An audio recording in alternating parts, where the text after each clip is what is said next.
welcome back. Today's topic is actually about something that I'll be sharing a personal experience, something that happened to me very recently. Experience was like for me, and some of the lessons I learned from that experience. Okay, so I'll just get right into it. So actually, my child fell sick. My nanny brought him to me and said, "Oh, he's running temperature." And then when I looked at him, his fever was actually high. So initially, I thought he was maybe he was teething because I asked her the last time he pulled, what was the poo like? And she said it was normal color, but the actually the texture, the way it looked, it was a bit stretchy, like slimy. So I assumed, as the African mother that I am, that he was probably teething. And then um, I called my mom, as you know, of course, and I was convinced that he was teething, and I was watching him. However, the fever kept increasing, and I, I had to like actively manage the fever to avoid a convulsion. By Sunday morning, I was convinced it was more than teething. So I tried taking him to the hospital we usually attend, and they said, "Oh, the people who worked in the lab do not work on Sundays, so we will have to come back on Monday because they would not like to administer drugs to him without running tests." So I had to continue giving him paracetamol and vitamin C and trying to manage the fever. And at that point, I was getting scared. So fast forward to Monday morning, he was already throwing up.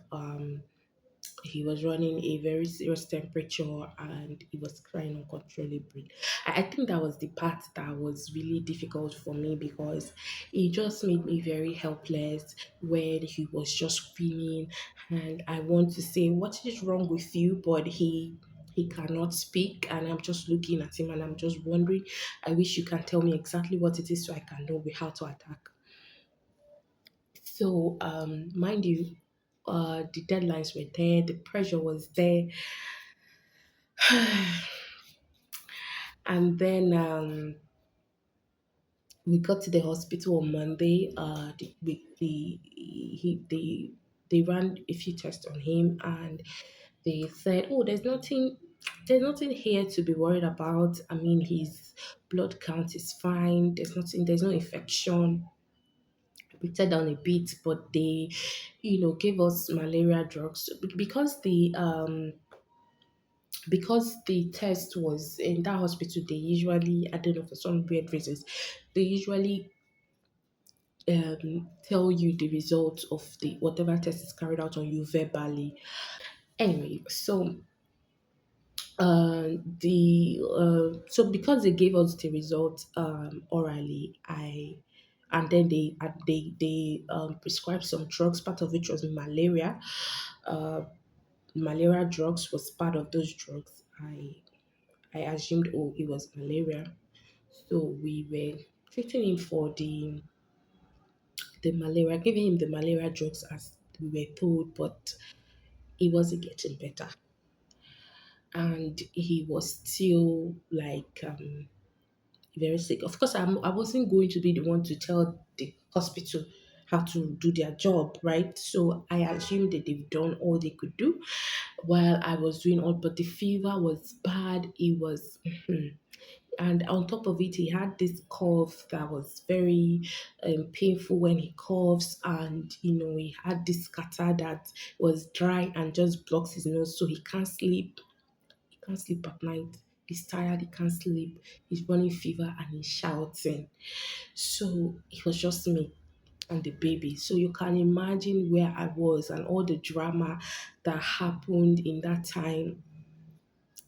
On the fourth day, I couldn't sleep, of course, because the baby wasn't sleeping. My child wasn't sleeping. It's not like a baby, it's a toddler.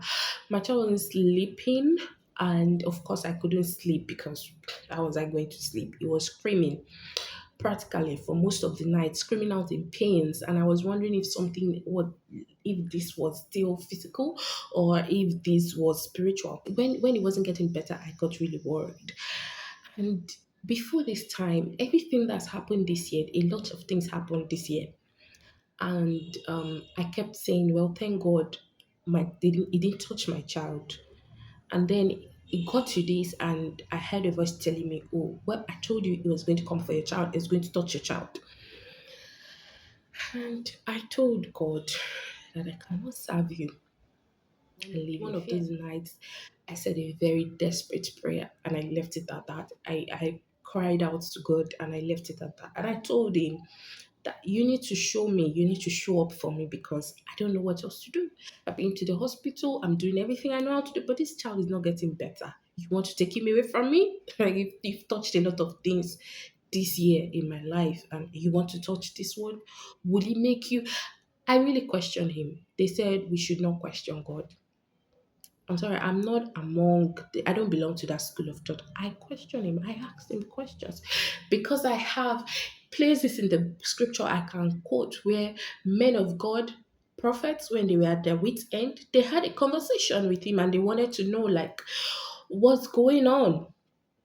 So, I mean, I personally believe that God's ego is not fragile.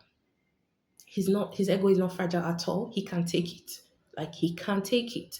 And I actually asked him, I had the prayer was like, a challenge to him. Like, how can I pray to you? How can I commit this child to you? How can you let something happen to my child? Anyways, I left it at that. But I noticed that after that day, it got better. And later on, I spoke to my mother in law and she told me about the particular drug she used to administer to my husband when he was a baby. Obviously, so they have the same body, I think. So, but when I got that drug, it actually worked, and everything normalized. In like the next 2 days, he was fine. But in the midst of that time, I work. I had things that were already set out to be done that week and needed to be done. So, in the midst of my panic, in the midst of my fear, in the midst of taking care of a sick child, I still had to take care of work. Yes, I was permitted to work from home, but I was working regardless. So, well, in that time,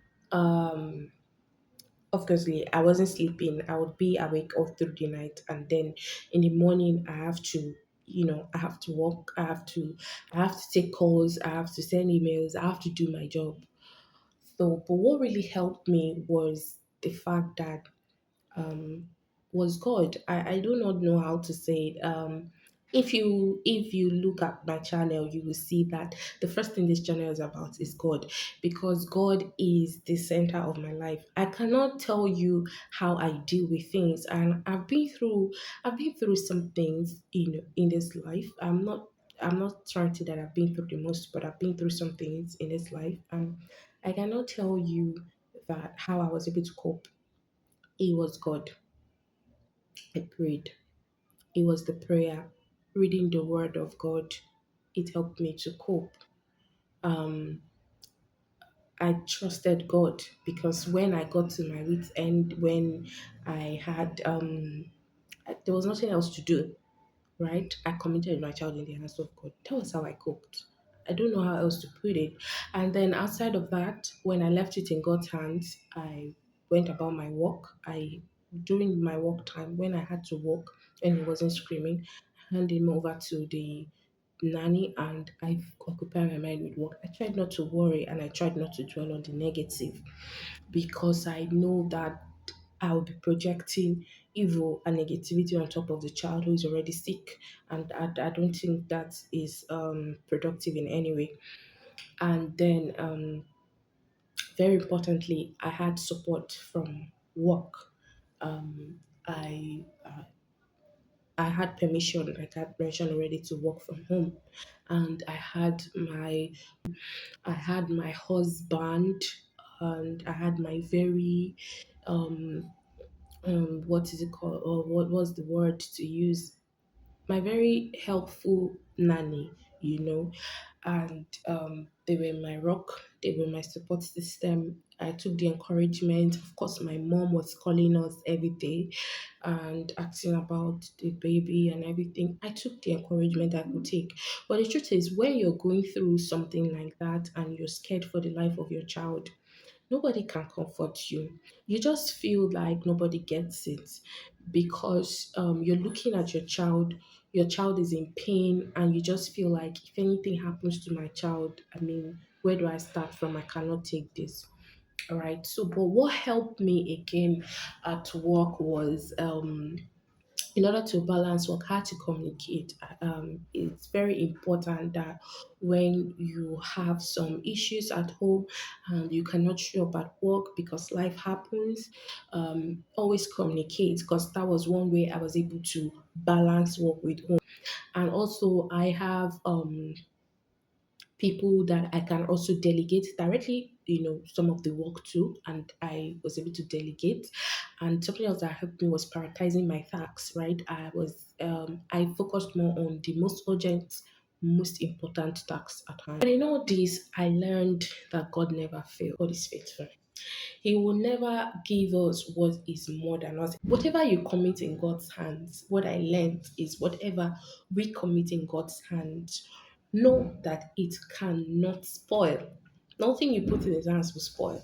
Nothing you put in his hands will fail. It will look like it's failing, but it will not fail. And then prayers work. Prayers work. Because at the time I was beginning to feel like I was praying to the ceiling.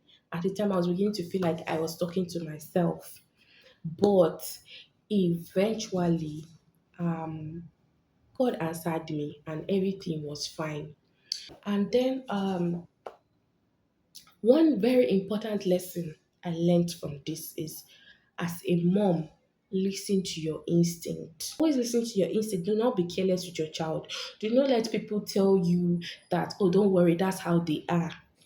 A lot of people have lost their children, their babies, because those babies cannot speak yet, and they cannot tell you exactly what is wrong with them or how it's happening to them.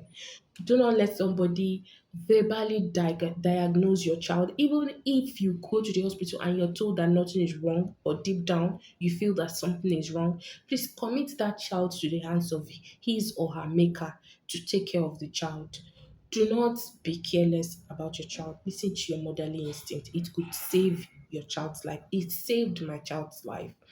Um, this is this opportunity to thank everybody who was of support to me, my husband for always being super supportive to me and always being there when I need him. I also want to thank my colleagues in the office. I want to thank my friends from work and my colleagues, my bosses that allowed me to be able to take care of my child. I just want to use this opportunity to encourage you as a mom, if your child is sick or as a parent you're going through something similar. Pray, keep praying, and whatever you commit in God's hands will not fail. It will not die. It will not waste. Nothing will happen. Nothing missing. Nothing broken. Just trust God and listen to your instincts. When whatever it is, let God lead you, and everything will be fine. And really, truly, it is the stage, as they say, is what makes the child stronger. So be encouraged. Thank you all for watching. I know today's video is a bit longer than the rest. And if you are a parent, you've been in a similar situation with your child, and you thought and you want to share some of your experiences with us, and tell us how you were able to navigate that time, please let us know in the comment section. Until I come your way next time, please like this video and subscribe. Bye.